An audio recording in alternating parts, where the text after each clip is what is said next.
Bangladesh society of Michigan US এর ব্যানারে আয়োজিত ৩ দিনব্যাপী কনসুলেট সার্ভিস কার্যক্রম শেষ হয়েছে।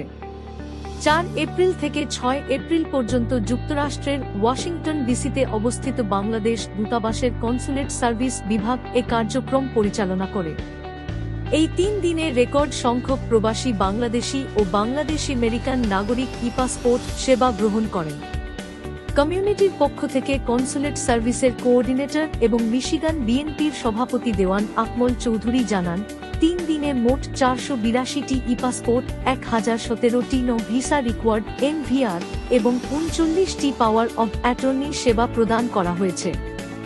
মিশিগানের ওয়ারেন শহরের ১০ মাইল রোডে অবস্থিত আল ইহসান মসজিদের কমিউনিটি সেন্টারে ৩ দিনব্যাপী এই কনসুলেট সেবা কার্যক্রম অনুষ্ঠিত হয়। এতে বিপুল সংখ্যক প্রবাসী অংশগ্রহণ করেন এবং দীর্ঘদিনের বিভিন্ন প্রশাসনিক জটিলতার সমাধান পান। নিউজ ডেস্ক, সার টিভি।